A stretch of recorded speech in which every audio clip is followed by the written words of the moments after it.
Heart beat scan ఒక్క second లోనే world class 640 slide CT scan ఇప్పుడు మీ విస్టా ఇమేజింగ్ బంజారా హిల్స్ లో. అమ్ము ఏళ్ల పెళ్ళాలు తాడు పెట్టిక్కిన తెగ, ఏళ్ల నోరు పడిపాను, ఏళ్ల కాష్టాలు కాలిపాను. పసిబిడ్డను చేసి అట్ట వాతలు తేలేదట్టు కొట్టడానికి వాళ్ళ చేతులు అట్ట వచ్చినాయో, ఏళ్ల చేతులు ఇరిగిపోను. మరి ఈ రాయుడు గాడి ఆగడాలు మితిమీరిపోయినాయి. ఆయన నలుగురిలోనూ నిలబెట్టి ఇంత గడ్డి పెడితే తప్పితే బుద్ధి రాదు. చూస్తా ఆడి సంగతి నేను తెలుస్తాగా, నువ్వు ఊరుకోరా. ఇదిగో అమ్మాయి, ఏంటమ్మా బిడ్డను జాగ్రత్తగా చూసుకోమ్మా, నేను వస్తా. మంచి పని చేయడం తప్ప మరొకటి తెలియని నువ్వు ఇలాంటి పని చేసావని ఎలా అనగలిగారయ్యా? ఆ రాయుడు తలుచుకుంటే గుళ్ళో ఉన్న దేవుడు కూడా తప్పు చేశాడని నిరూపించగలడు పార్వతి. పాపమే ఊపిరిగా బతుకుతున్న రాయుడు మంచిని భరించలేడు, సహించలేడు. అతనే కదండి బాబుని ఇంతవాడు అంతవాడు అని పొగిడి పెద్దరికం అంటగట్టింది. అదేనే రాయుడు రాజకీయం. ఎదటివాడు మంచివాడు 10 మందికి కావలసిన వాడైనప్పుడు వాడు దెబ్బతీసేది శక్తితో కాదు, యుక్తితో. బాధపడకు బాబు, ఈ దెబ్బలు 2 రోజుల్లో నయమైపోతాయి. నేను బాధపడేది ఈ దెబ్బల గురించి కాదమ్మా, నా మనసుకు తగిలిన దెబ్బ గురించి. ఆ రాయుడు మాయలో పడి నా వాళ్ళు, నేను నమ్మిన వాళ్ళు నన్ను అనుమానించేందుకు బాధపడుతున్నాను. ప్రజలు గొర్రెల మందల లాంటి వాళ్ళు. రాయుడు లాంటి స్వార్థపరులు, దుర్మార్గులు వాళ్ళని తెలివిగా తప్పుదారి పట్టిస్తూ ఉంటారు. వాళ్ళని ప్రయోజనం లేదు. చూస్తూ ఉండండి, ఈ గొర్రెల మందల్లాంటి ప్రజల్ని గర్జించే సింహాలుగా మార్చి ఆ రాయుడి మీద కుదులుతాను. నాపై పడ్డ ఈ అపనిందన తుడిచేసి నిజమేంటో వాళ్ళకి తెలిసొచ్చేలా చేస్తాను.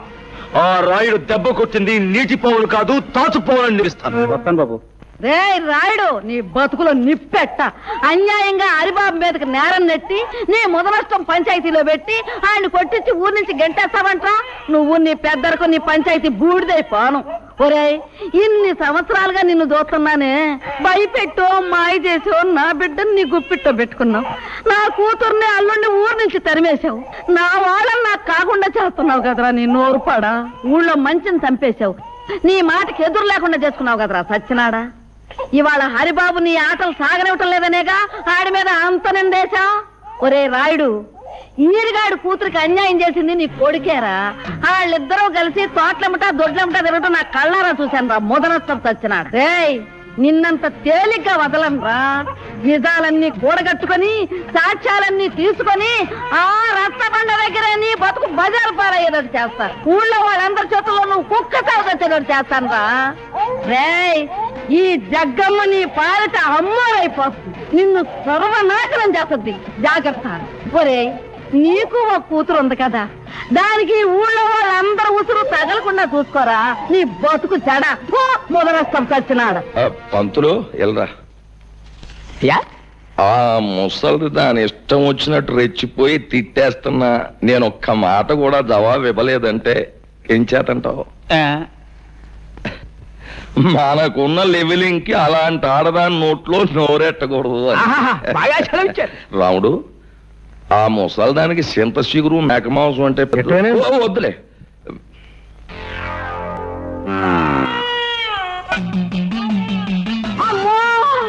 ఇంకా ఈ రాయుడుగా నా మీద కాంబోతున్నది రాడు. అరే నాయనా, హరి వచ్చేస్తుందిరా. హరి హరి నాయనా, వచ్చేసిందిరా ఆంబోతు. హరి నాయనా, హరి హరి.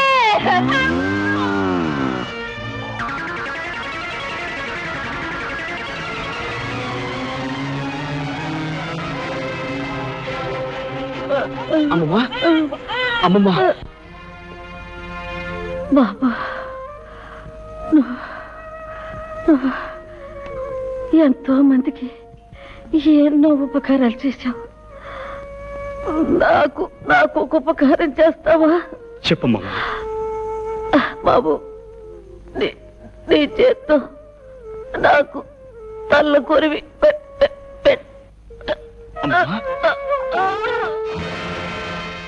అమ్మమ్మా.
ఏంటి ఏంటి ఘోరం?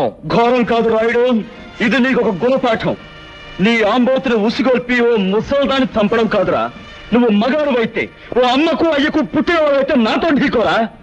కంగారు పడకు, ఆ రోజు వస్తుంది. రే పైన దేవుడు ఒకడు ఉన్నాడు, అన్నీ ఆడే చూసుకుంటాడు. దేవుడే ఉంటే నువ్వు చేసే ఈ ఘోరాలకి నిన్నెప్పుడో బూడి చేసేవాడు. రాయుడు, నేను ఇక్కడ వచ్చింది నీ అంతు చూడ్డానికి. నీ అటోళ్ళు చాలా మంది వచ్చారు, జిలేబీలు హల్వాలు తినేసి బాల్చీలు తన్నేశారు. నీకు ఆగతే పడదు. అది చూస్తారా? ప్రాణాలు తీసే పశువు కొమ్ములైనా పాము కూరలైనా పీకి పారేసాను నేను. కనిపించని కొమ్ములు కూరలు ఉన్న నీలాంటి రాక్షసుని మాత్రం వదిలిపెట్టను. ఎప్పుడో నీ ఆంబోతులాగే నువ్వు నా చేతిలో చస్తావు, గుర్తుంచుకో.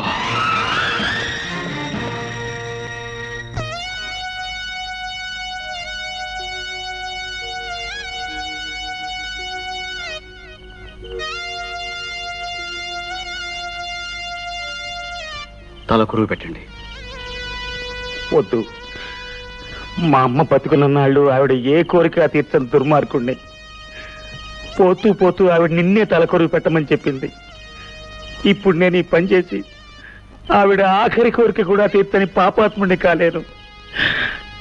నీ చేతుల మీదుగానే కానీ సందేహించకు బాబు, ఆమె ఆఖరి కోరిక నెరవేర్చు.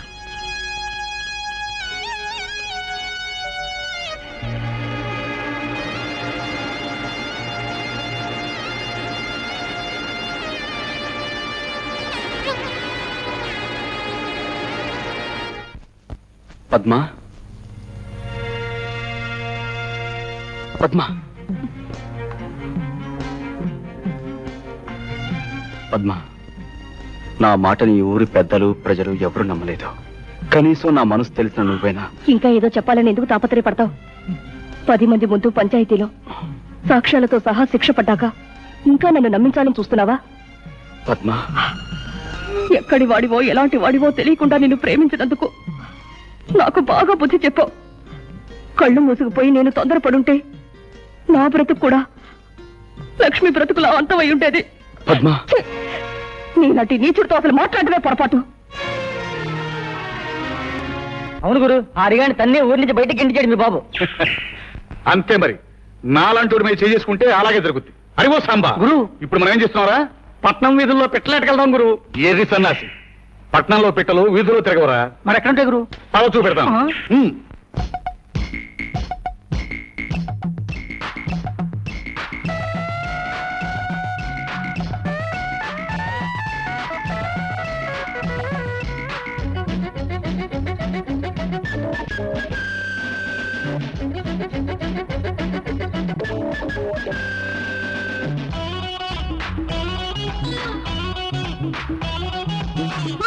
నాటి రాత్రి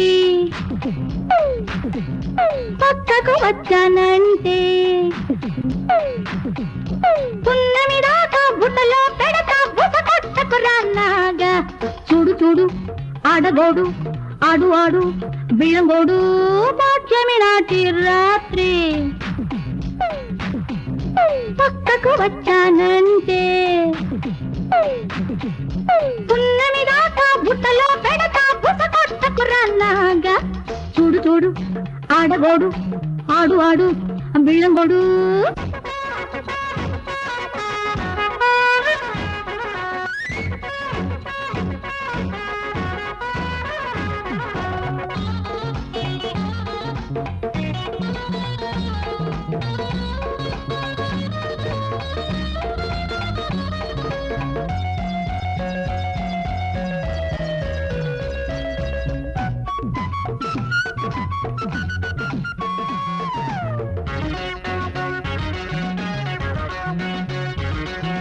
కన్నులు గీసిన నడే కమ్ముకు వచ్చెను ఈడు.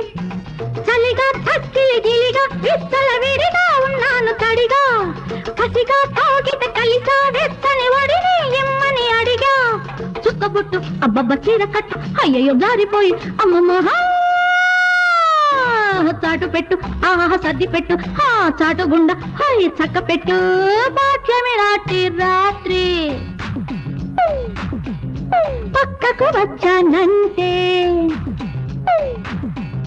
పున్నమి దాకా బుట్టలో పెడతా బుస కొట్టకురాలాగా చూడు చూడు ఆడగోడు ఆడు ఆడు బిళ్ళగోడు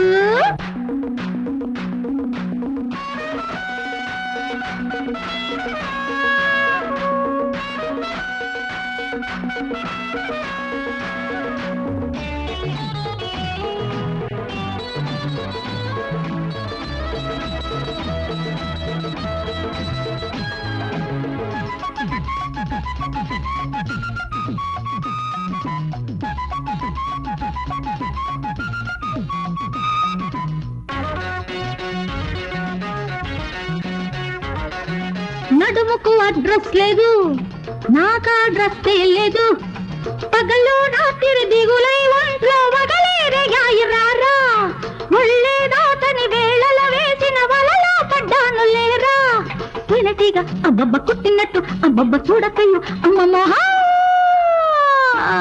ఆడలేక ఆహ మధ్యలోడు అబ్బబ్బ గోడ దూకి ఆహ ముద్దులాడు భాగ్యమి నాటి రాత్రి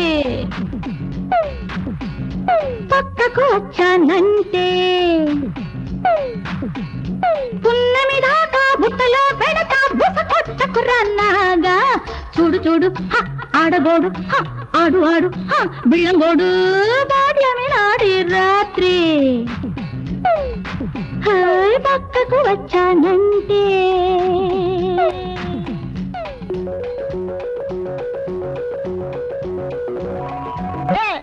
లక్ష్మి పెర్మనెంట్ గా ఎలా పెట్టా ఊరు ఏమని దాన్ని పెళ్లించుకుంటానని ఎక్కడ పడితే అక్కడ చేతులేసి ఓటేశాను, నమ్మేసింది. అంతేకాదురా, మన ప్రభావంతో అది రోజులు వారాలేగాక నెల కూడా వెప్పింది.